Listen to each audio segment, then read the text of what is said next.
Guys આજ કિશોર sir કઈ treatment કરી રહ્યા છે, તો આપણે જઈને પૂછીએ કઈ ટ્રીટમેન્ટ કરી રહ્યા છે.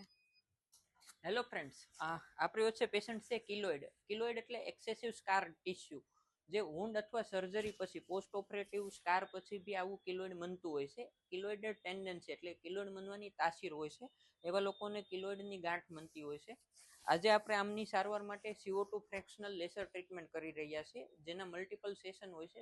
7 થી 10 સેશનમાં કિલોઇડની થિકનેસ અને ફર્મનેસ એટલે હાર્ડનેસ ઓછી કરે છે અને ધીરે ધીરે કિલોઇડ સ્કારને ફ્લેટન કરે છે. અને સાથે જેના સિમ્પટમ્સ ઇચિંગ, ઇન્ફ્લામેશન એ બધાને બી ઓછું કરે છે.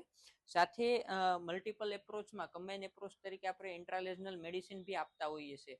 આ બંને એપ્રોચ સાથે મળીને કિલોઇડમાં સારું એવું રિઝલ્ટ આપતા હોય છે. જો તમારી આજુબાજુમાં બી કોઈ લોકોને આવા કિલોઇડની ગાંઠ હોય તો એમને આ રીલ શેર કરી અને એમને સારવાર માટે તમે મદદ કરી શકો છો.